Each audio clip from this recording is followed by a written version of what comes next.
siguiendo con la lista de oradores, tiene la palabra el senador Tabaré Viera. Gracias, señora presidenta. Estamos finalizando, como bien se ha dicho, un trabajo de muchos días en comisión, un trabajo arduo, con un gran aporte, y también me sumo al reconocimiento, al agradecimiento al trabajo de los funcionarios, de la Secretaría, de los asesores que colaboran con nosotros y de todos los partidos políticos en definitiva. Estamos en la instancia de resumir de alguna manera lo que fue ese trabajo de 40 días.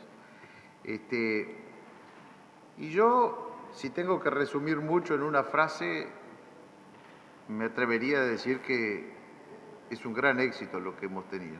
Un gran éxito de trabajo, de método, de aplicación y de resultados. Por eso también creo que debemos congratularnos del buen tono que tiene esta sesión, con las diferencias que obviamente podemos llegar a tener, pero que después, cuando tratemos en particular el articulado, va a quedar de manifiesto que las diferencias no son tantas. Pero bueno, se insiste con algunas cosas que tenemos que dejar claro en la versión. Se insiste con la legitimidad de la ley de urgencia, algo que tuvimos un largo debate. Evidentemente que es inobjetable desde todo punto de vista la ley de urgente consideración, que tiene además como herramienta constitucional una larga historia, ¿no es verdad?, que empezó con aquel proceso reformista de la Constitución de 1966, donde se elaboraron varios proyectos, uno redactado por la Unión Colorada y Ballista, liderado por el después presidente Gestido, Unidad y Reforma con Jorge Valle y el doctor Sanguinetti al frente, la lista 99, liderada por Michelini, al que luego apoyaron otros grupos colorados. Y esa fue la base de la reforma que terminaría siendo aprobada por la ciudadanía. Una de las innovaciones de esa reforma, entre otras tantas, fue la creación del régimen de proyectos de declaratoria de urgente consideración. Ese instituto, que fue acordado además con el Partido Nacional, fue defendido en su momento por justamente el mencionado líder de la lista 99, Selmar Michelini, luego fundador del Frente Amplio, en un artículo publicado en agosto de 1966, que justamente se titulaba "Las leyes de urgencia beneficiarán al país". Y entonces manifestaba, un extracto: el sistema de las leyes de urgencia es para nosotros uno de los puntos fundamentales de esta reforma que tanto defendemos, porque lejos de ser una medida contra el Parlamento, tiende justamente a lo contrario, a defenderlo, al obligarlo a funcionar y a prestigiarse ante una opinión pública cansada ya de que los asuntos duerman por años en las carpetas o de que el ausentismo sea la norma de labor legislativa. Uno de los más trascendentes es de las leyes de urgencia, que permitirá solucionar muchos problemas del país y servirá como elemento seguro en la reconquista de prestigio perdido por el Parlamento de la República. Indudablemente, señora presidenta, estas afirmaciones fueron dadas en un contexto muy diferente de la vida del país, pero en ciertos aspectos mantienen, creo yo, plena vigencia. ¿Acaso alguien duda que la labor intensa de este Parlamento, desde el momento en que la ley de urgente consideración, popularmente conocida como LUC, ingresó a este poder del Estado y que seguirá hasta que se agoten los plazos constitucionales, no ha prestigiado este cuerpo? La capacidad de generar una ley con amplio contenido que llegó al Poder Legislativo con la aparente oposición de una gran parte de los legisladores y que finalmente en comisión contó con la aprobación unánime de más de la mitad de sus artículos, ¿no habla eso de la capacidad de diálogo y de aunar esfuerzos, de trabajar seriamente oposición y gobierno para mejorar la ley? Desde el propio Poder Ejecutivo, con humildad y respetuoso de la labor parlamentaria, el mismo día que se daba ingreso a la ley al Poder Legislativo, manifestaba a través del prosecretario de la Presidencia lo siguiente, que el Gobierno aspira a que sea enriquecido este proyecto con modificaciones y con los mayores acuerdos partidarios a los efectos de tener la mejor ley posible y más consensuada. Por otra parte, siempre hablando de la legitimidad de las leyes de urgencia, el profesor Cassinelli, ya nombrado en esta sesión, al analizar la nueva Constitución, reconocía otra faceta relevante al considerar que este instituto de las leyes con declaratoria de urgente consideración se inscribe en la innegable orientación que tuvo la Constitución de 1967 de fortalecer al Poder Ejecutivo en pos de su mayor eficacia activa. La oposición podrá discrepar con algunos de sus contenidos, pero no hay dudas que para un gobierno que inicia su mandato con notorias dificultades, algunas conocidas y otras inesperadas, es fundamental comenzar a transitar el quinquenio con las herramientas necesarias para aplicar las políticas que presentó a la ciudadanía y que en definitiva lo llevaron a la victoria electoral. Por eso, al final de este proceso, muy al contrario de lo que algunos han dicho, la democracia uruguaya se habrá fortalecido. Por lo menos la democracia como la entiendo yo, como la entendemos la bancada oficialista, que sabemos que es muy distinta a la concepción de democracia que tienen algunos otros colegas y que por eso han criticado a nuestro sistema democrático con este tipo de herramientas.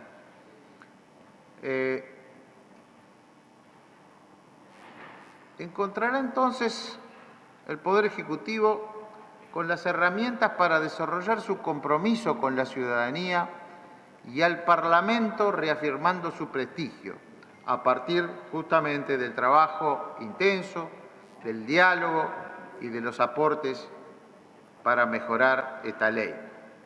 Yo he dicho que, y quiero repetirlo una vez más, que este Poder Ejecutivo ha inaugurado un novedoso, pero creo que acertado sistema de legislar con iniciativa del Poder Ejecutivo. En este caso, este proyecto que ingresó, como se ha dicho también y como sabemos, con 501 artículos, ingresó sin la pretensión explícitamente manifestada de que se voten con disciplinas partidarias regimentadas que tanto sufrimos en estos últimos 15 años, donde la oposición teníamos apenas el derecho al pataleo, que se nos llegaba a decir es muy importante el aporte que están haciendo, déjenlo plasmado en las actas para que luego, cuando sea interpretada esta ley, se vea el espíritu del legislador, pero no podemos llevar esa propuesta porque ya hemos alcanzado un acuerdo interno y no podemos modificar nada. Y acá votamos, no bajo el rótulo de urgente consideración, pero a tambor batiente, una cantidad de proyectos de leyes con la aplanadora de las manos enyesadas de la mayoría circunstancial.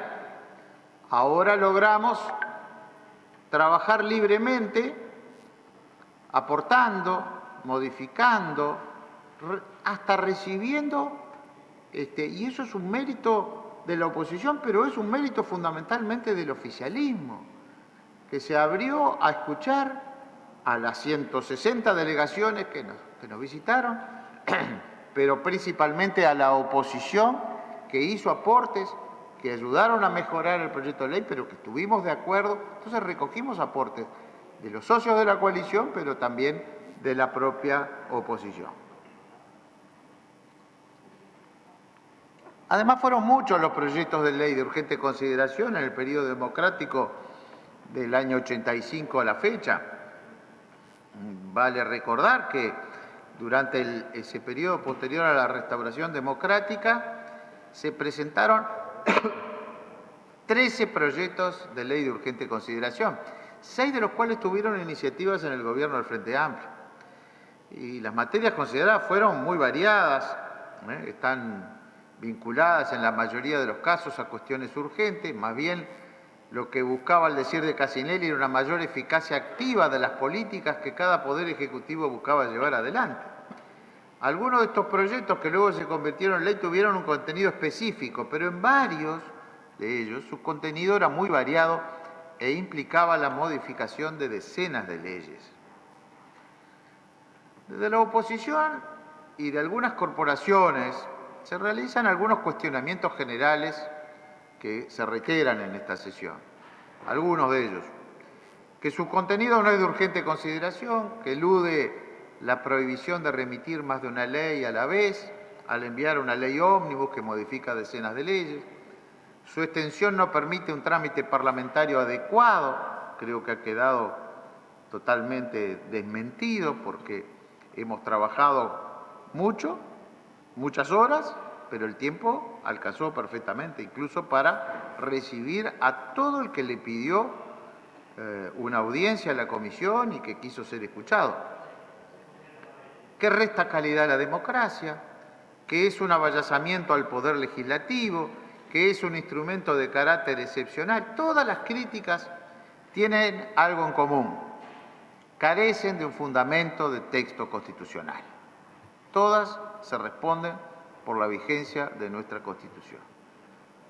Por el contrario, entonces, y como ya hemos visto al considerar el origen de las leyes con declaratoria de urgente consideración, el claro texto del numeral 7 del artículo 168 y la historia fidedigna de la aprobación de la Constitución de 1967 dejan en evidencia que la urgencia de estos proyectos de ley está referida al procedimiento y no a su contenido. No tiene por qué contener cosas urgentes. Se le da el carácter de urgente al tratamiento de la ley. No existe limitación alguna en cuanto al contenido de la norma, una o múltiples materias, ni mucho menos a su extensión. No es un instrumento de carácter excepcional, no lo dice la Constitución, a tal punto que nada impediría que el Poder Ejecutivo de turno enviara al Parlamento un proyecto de ley de urgente consideración cada vez que concluya la aprobación o rechazo de uno anterior. Lo podría hacer. Si bien fortalece al Poder Ejecutivo en el impulso de una mayor celeridad en la implantación legal de sus políticas públicas, se hace dentro de los límites que le ha impuesto la Constitución y aún con la chance de levantar la declaratoria de urgente consideración y darle un tratamiento normal como a cualquier ley. O sea, se resolvió no quitarle, incluso fue propuesta por el Frente Amplio ese carácter y se votó democráticamente por las mayorías que acá están expresadas de la sociedad uruguaya, del soberano. En cuanto a que la extensión de la norma no permite un trámite parlamentario adecuado, la intensa labor parlamentaria desplegada en la comisión echa por tierra esta crítica. Se han retirado artículos, en muchos casos a instancias de la oposición o de actores sociales, se ha modificado la redacción de muchísimos otros y se ha llegado a más del 50% de los artículos votados por unanimidad en la comisión, en una prueba irrefutable del enriquecimiento parlamentario dado el proyecto y que yo hacía referencia. También, como sabemos, esta norma considera en 11 secciones varios aspectos de nuestra vida nacional, le da marco, diría yo, legal a los cambios a los que nos hemos comprometido con la ciudadanía en la campaña electoral, en materias tan importantes como la seguridad o como la educación y otras. Y en materia de seguridad se ocupa de normas penales, pero que tienen el fin y el objetivo de devolverle la seguridad a la gente y revertir el caos existente, porque realmente hay un caos en el Uruguay en materia de seguridad. Eso tal vez fue el principal argumento para la decisión de cambio de gobierno que tuvo la mayoría de la sociedad uruguaya.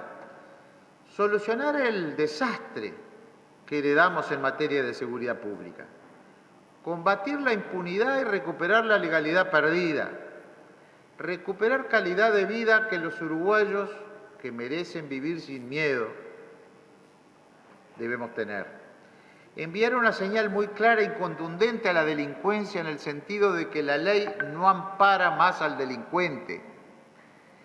Establecer que la seguridad es una prioridad, que antepone la defensa de la víctima y el restablecimiento de la autoridad. Respaldar a la policía para cuidar a la gente, ejercer la autoridad, realizar una buena gestión con una mayor presencia del Estado en los barrios, con una tarea coordinada de las fuerzas de seguridad, con un mayor esclarecimiento de los crímenes y captura de los delincuentes, que haga caer la impunidad y también con una lucha frontal de combate al narcotráfico que permita incautaciones de drogas e ir desarticulándolo y con una decisión política de ir a fondo contra la delincuencia. Establece un camino viable con un plan sólido e integral de emergencia nacional contra la inseguridad, sin gradualismo ni dilaciones y una decisión política de ir a fondo contra la delincuencia. Se trata, señora Presidenta, de una visión de la seguridad no ideológica, sino como un instrumento para tratar de solucionarle los problemas a la gente, que hoy se siente desamparada y desprotegida por un Estado ausente en algunas áreas. Esta ley, en aquellos artículos que refieren a la seguridad, puede resumirse como un plan para que los ciudadanos honestos y quienes hoy tenemos la responsabilidad de gobernar y cambiar esta situación de inseguridad, nos organicemos contra la delincuencia. La lucha debe ser contra el delito y en defensa de la gente trabajadora y honesta, de los inocentes y de las víctimas en riesgo. Garantías, un tratamiento humano para los delincuentes, pero nuestro objetivo es defender al ciudadano honesto y trabajador que se ha sentido hace muchos años encerrado en lugar de estar en libertad y tranquilo y los delincuentes presos. La crisis de seguridad y el aumento de la violencia en el accionar delictivo constituyen una realidad innegable. Todos los días se están afectando derechos esenciales como la vida, la integridad física y la propiedad. En materia de seguridad pública, lo que está en juego es la vida de las personas. Los datos y estadísticas en seguridad son personas lesionadas o fallecidas, no son simplemente datos, son familias destruidas o que quedan marcadas de por vida por la delincuencia. Un país donde hasta la policía es víctima de las rapiñas es un país con un muy grave problema. Quiero asimismo consignar que los terribles fenómenos del sicariato, los ajustes de cuentas y las bandas de narcotraficantes aparecieron, se instalaron y crecieron en los últimos años. Actualmente las rapiñas simples y agravadas pueden resolverse mediante un proceso abreviado y por ende no llegar a juicio, porque las penas dispuestas son de 4 años en los casos leves y de 5 y 4 meses en los más graves. La modificación al código prevista en este proyecto de ley que vamos a aprobar elimina esa posibilidad porque habilita los procesos abreviados solo para delitos con penas de 4 años o menos. El exministro de la Corte de Justicia, el doctor Chediak, recordó que la discusión entre los fiscales y la Suprema Corte de Justicia por ese tema ya se habían dado. En 2018, una comisión integrada por el Ministerio del Interior, la Fiscalía General de la Nación y la Suprema Corte de Justicia analizó cambios al nuevo Código de Proceso Penal y enfrentó las opiniones de fiscales y la Corte por el mismo motivo. Habrá que seguir hablando y ver cómo organizamos este sistema sin que más que 90% de los casos terminen en el proceso abreviado con algunas penas absolutamente incomprensibles, tanto para el ciudadano como para quienes algo sabemos del tema. Eso decía el doctor Chediak. Para el exministro de la Suprema Corte, los cambios propuestos no tienen ningún tipo de inconstitucionalidad y dan más garantías al sistema de justicia. Dijo que el proceso abreviado, tal como se aplica, las penas previstas en el Código Penal para las rapiñas terminan siendo más leves porque por el acuerdo entre la Fiscalía y la Defensa no se llega a imponer una condena mínima. Chediak afirmó asimismo que la puesta en marcha de los juicios abreviados ha operado como una rebaja de las penas para ciertos tipos de delitos. El nuevo gobierno, entonces, ha heredado en materia de seguridad pública una situación de récord delictivo como nunca en la historia del país. El descontento de la gente por la falta de seguridad fue creciendo sin parar al tener que sufrir una delincuencia envalentonada por la impunidad reinante. El hartazgo de la ciudadanía por tener que vivir en una continua zozobra se hizo cada vez fuerte y notorio. Si algo estaba claro al momento de las elecciones era que justamente la gente que cumple con la ley no quería seguir viviendo bajo la ley de la selva. Quizás esa fue una de las razones por las que votaron por el cambio. La coalición de partidos que ganó la elección nacional atendió al reclamo de la sociedad. Está atendiendo ese reclamo. Se comprometió a dar una respuesta y de inmediato. La población reclama firmeza para con las políticas de seguridad. Por eso, al día siguiente a la transmisión de mando, el nuevo presidente se reunió con la cúpula policial y dio la señal inequívoca de cuál sería la actitud del presente gobierno frente al delito. El nuevo gobierno, entonces, se ha estrenado dejando clara su prioridad por la seguridad. Sacó a la policía a la calle, la población saludó esa presencia y el espacio quedó marcado. No habrá territorios liberados ni la policía en retaguardia. La República se defiende y defiende a sus ciudadanos. Es un combate con la ley y por la ley. En medio de una situación ya muy difícil, en que no cabe duda que es el reclamo mayor de la ciudadanía, los sangrientos episodios de los asesinatos a policías y a marinos pone todo el rojo vivo. Hay que ser muy poco sensato para no entender que hay un desafío abierto a la policía y que eso nos impone a todos deberes cívicos que van desde la integralidad del sistema político hasta la ciudadanía en general. No se trata de venganza, señora presidenta, ni de represalias, sino de un deber del Estado y de la sociedad organizada bajo el Estado de Derecho. Vamos a no confundir la cosa. La lógica más elemental dice que los riesgosos procedimientos policiales pueden a veces no ser perfectos. Esos riesgos se acentúan en estos días en que la institución sufre el acoso de una delincuencia que está tratando de desanimar a la autoridad, llevándola a que baje los brazos. La policía actúa bajo enorme presión. El modesto agente que está en la calle, que vive día y noche, ese estado psicológico está obligado a discernir instantáneamente en situaciones imprevistas. Debemos respaldar y fortalecer la actuación policial dentro de la ley y con la debida preparación profesional. Esto es lo que hace esta ley en materia de seguridad y de actuación policial. Todas las medidas propuestas en la ley de urgencia podrán discutirse en detalles técnicos o matices de opinión, pero está claro que había que asumir un cambio, avalar la nueva actitud policial con un respaldo legal que la ampare en su acción y llevar a las nuevas normas procesales, tan discutidas en los últimos tiempos, algunos cambios que eran imprescindibles. Naturalmente, en esta materia no hay milagros, no puede haberlos. La autoridad puede contener, acotar, aislar el mal, pero no erradicarlo. También tiene un ingrediente social incuestionable que podrá irse superando, como ha ocurrido en países desarrollados, en la medida en que el crecimiento económico, las políticas sociales y la educación vayan superando los subsistentes enclaves de retraso. Por supuesto, nadie ha podido llegar al paraíso porque el fenómeno del narcotráfico, por ejemplo, sacude a las sociedades más evolucionadas. Y mientras no se disminuya la demanda de drogas, no saldremos de ese comercio ominoso. Por encima de cualquier consideración, entonces, lo que importa es que el gobierno y la bancada de la coalición multipartidaria están tomando las medidas para las cuales fueron elegidas. Haremos, por supuesto, un pormenorizado análisis cuando en la oportunidad del tratamiento en particular, pero debemos acotar que también en materia de seguridad están las reformas al procedimiento penal.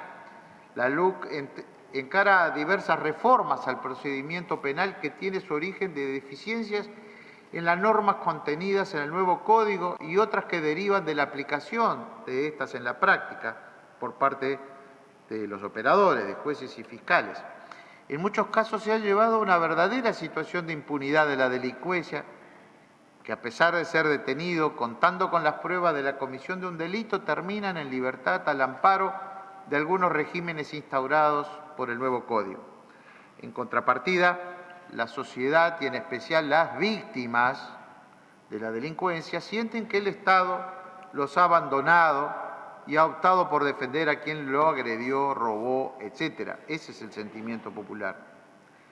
Entre las modificaciones principales se encuentra la derogación de la suspensión condicional del proceso y de la libertad vigilada, institutos que han dado lugar a sanciones increíbles por su benevolencia con los delincuentes. Se producen modificaciones al principio de oportunidad. Se limitan las situaciones en las que se habilita el acuerdo en el proceso abreviado. Se crea un nuevo proceso simplificado. Se modifican disposiciones referidas a la prisión preventiva y a la libertad anticipada a efectos que, ante determinados delitos graves, los delincuentes no puedan eludir la prisión u obtener en forma rápida la libertad. La libertad a prueba es un instituto que se crea, según nos informaron las autoridades cuando vinieron a la comisión, para el cumplimiento de una sanción penal en régimen de libertad ambulatoria sometida a diversas condiciones que se ha impuesto por la comisión de delitos culposos en toda su extensión o delitos dolosos inferiores a los 24 meses de prisión. Allí logramos un cambio que creo que fue importante y aprobado por unanimidad, que fue la de eliminar, luego de lograda la libertad a prueba, los antecedentes en caso de los homicidios culposos, de los delitos culposos, que nos parecía algo importante. Es facultativo del tribunal su aplicación en las condiciones antedichas, excepto que los imputados tengan la condición de reincidentes, reiterantes o habituales, en cuyo caso no es posible su aplicación.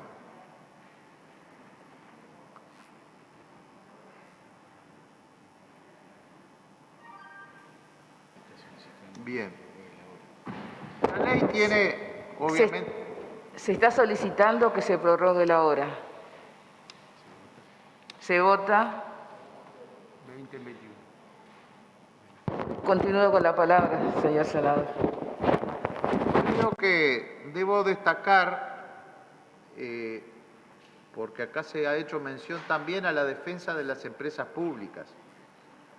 Realmente nosotros siempre asumimos la defensa de lo que entendemos fue un gran aporte para la sociedad uruguaya, la creación de las empresas públicas. Lo hicimos siempre en nuestra convicción ballista. Lo hicimos en los plebiscitos, en la que se proponía las privatizaciones o los cambios, o ponían en riesgo la propia vigencia y existencia de las empresas públicas. Las entendemos necesarias cumpliendo el rol para el que fueron creadas, que son la de asegurar el servicio y el servicio universal a todos los uruguayos. Porque la empresa privada, que obviamente defendemos también y entendemos la necesidad de su existencia, pero tiene un legítimo fin que es el lucro, y eso lleva a que muchas veces algunos servicios que son esenciales no son cubiertas en el territorio nacional. Fue lo que ocurrió con la telefonía celular, que comenzó siendo privada durante 4 años, una empresa privada detentó el monopolio y se quedó limitada a la zona de Montevideo y la zona sur. Fue Antel, la empresa del Estado, que terminó llevando y asegurando el servicio a todo el territorio nacional, aún en la zona donde el negocio obviamente no es rentable. No como medio de recaudar más recursos para el Estado, no como medio como fue utilizado en algunos momentos en estos últimos años, de recaudar un impuesto encubierto con tarifas que van más allá de lo que son sus costos y sus necesidades, porque en definitiva también ese es el rol de las empresas del Estado, asegurar precios razonables. Por lo tanto, yo tampoco voy a aceptar, no es de recibo, la acusación de que esta era una ley que intentaba o que tiene un principio privatizador o un principio, como se ha dicho, incluso de desmantelar el Estado. Para nada, al punto tal que el diálogo no llegó ni siquiera a debatirse en los artículos que referían a la infraestructura de Antel y a su colectivización, fueron retirados y ni siquiera fue debatido, ni siquiera fue discutido, si bien fue anunciado que va a venir de otra manera en otra ley, pero en definitiva no es esa la intención, por lo menos así lo entiendo yo. Lo mismo que el tema de los combustibles, ya explicado por nuestro colega el senador Peña, en la que se llegó, después de un importante trabajo, a un objetivo que muestra claramente que la intención es buscar la mayor eficiencia, al revés, de las empresas del Estado. Y obviamente con ello lograr mejores servicios y mejores precios, como en el caso de los combustibles, a el ciudadano. Pero bueno, esta ley recoge algunos otros temas importantes, como el establecimiento de una regla fiscal que ha sido también criticada, eligiendo algunos temas que son los que no tenemos unanimidad. La regla fiscal es un instrumento que ha demostrado utilidad en contribuir a la disciplina fiscal. La regla fiscal, al apuntar al equilibrio presupuestario intertemporal, es antes que nada un instrumento que hace a la justicia intergeneracional. Terminar con el gasto hoy y que arregle el gobierno que venga o la generación que venga. En las últimas décadas varios países han avanzado en el uso de este instrumento con buen resultado, incluso en nuestro continente. La regla fiscal propuesta instala una metodología donde se fijan metas y se miden resultados depurados de variaciones cíclicas del ciclo económico y otros elementos extraordinarios. El objetivo es llegar de esta forma al resultado fiscal estructural y ratios de deuda medidos considerando el Producto Bruto Interno Potencial. La institucionalidad estará constituida por un comité de expertos y un consejo fiscal asesor. Creo que esa objetividad da garantías. No para nosotros, como decía al principio, es algo intergeneracional. Sin reglas fiscales claras, técnicamente fundadas, los famosos espacios fiscales, autoengaños para gastar sin límite y la política contracíclica para paliar tiempos de crisis, una nueva frustración colectiva. La creación de estabilización, donde se guarden recursos para financiar un mayor gasto fiscal en las fases recesivas del ciclo económico, es el instrumento ideal para instrumentar definitivamente una política contracíclica. Se ha dicho de que no es posible en la situación fiscal, económica y financiera actual del país que esta regla empiece a operar. Es verdad. Las reglas fiscales no son para tiempos de crisis, son para tiempos de bonanza, porque si no, cuando hay crisis, obligatoriamente tenemos que gastar más, que endeudarnos, que aumentar los déficits fiscales, pero cuando vienen los tiempos de bonanza es porque si no gastamos ahora, ¿cuándo vamos a gastar? Entonces, evidentemente que es el momento de establecer una regla fiscal que no se explicará ahora, pero que se va a aplicar porque el país va a salir de la crisis y van a venir nuevos tiempos de bonanzas. Tiene un aspecto bien importante que tiene que ver con el fin del FONDES. El Fondo para el Desarrollo FONDES, que fue creado ilegalmente mediante el decreto del Poder Ejecutivo 341 del 2011, con el objetivo de dar asistencia y soporte financiero a proyectos productivos viables y sustentables que resulten de interés a juicio del Poder Ejecutivo, en particular aquellos vinculados a sectores estratégicos definidos, desde el comienzo incumplió con los proclamados objetivos de asistir a proyectos productivos viables y sustentables. Se utilizó normalmente para mantener artificialmente empleo en empresas inviables con fuerte presencia sindical. El sindicato se transformó en cooperativa y el fondo le proveyó los fondos para funcionar hasta que se produjera la segunda, tercera o enésima quiebra según los casos. Los ejemplos los recordamos: Pluna, Mecenicena, Bailana, Vidrio. Tal es la grosería del funcionamiento del FONDES bajo las administraciones pasadas que el 23 de marzo de 2015, por el decreto 100 de ese año, el presidente Vázquez también ilegalmente lo reforma y definitivamente lo transforma por ley la 19.377 del 20 de agosto de 2015, reglamentada por el decreto 159 del 2016, en que se ampliaron los cometidos de INACOP dispuestos en la ley 18.407 del sistema cooperativo, incluyendo como destinatarios de su política a las cooperativas y a distintas formas de economía social y solidaria y emprendimientos productivos autogestionarios. Los prejuicios ideológicos impidieron contener así la sangría de recursos de toda la sociedad uruguaya en proyectos, en la gran mayoría de los casos sin futuro. Basta releer la rendición de cuentas del año 2018, FONDES INACOP, para tener algunas cifras del tendal que dejó ese amiguismo populista. De una cartera de préstamos con intereses devengados de $41.953.276, casi 42 millones, al 31 de diciembre de 2018, se llevaron contablemente a pérdida $32.225.000. A la misma fecha, un 84% de la cartera de créditos. El artículo 212 de esta ley termina con esta financiación poco transparente y destructora de la riqueza que pertenece a todos los uruguayos y deriva una parte de las utilidades del Banco de la República a la creación de fondos, con el objetivo de apoyar el financiamiento de proyectos productivos sustentables y viables, así como de proyectos de infraestructura que resulten de interés a juicio del Poder Ejecutivo.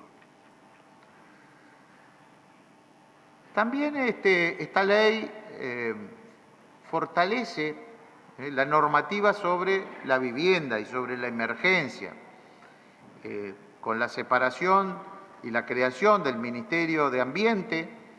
El nuevo ministerio será el Ministerio de Vivienda y Ordenamiento Territorial y contiene una serie de disposiciones que tienen un objetivo muy claro: atacar la emergencia en vivienda por la que atraviesa el país y que en periodo de bonanza no solo no se redujo, sino que increíblemente, señora Presidenta, se acrecentó, con más de 650 asentamientos y más de 200.000 uruguayos viviendo en los mismos en condiciones precarias, de hacinamiento y hasta de abandono por parte del Estado. Resulta de suma urgencia que el Gobierno actúe y lo haga cuanto antes.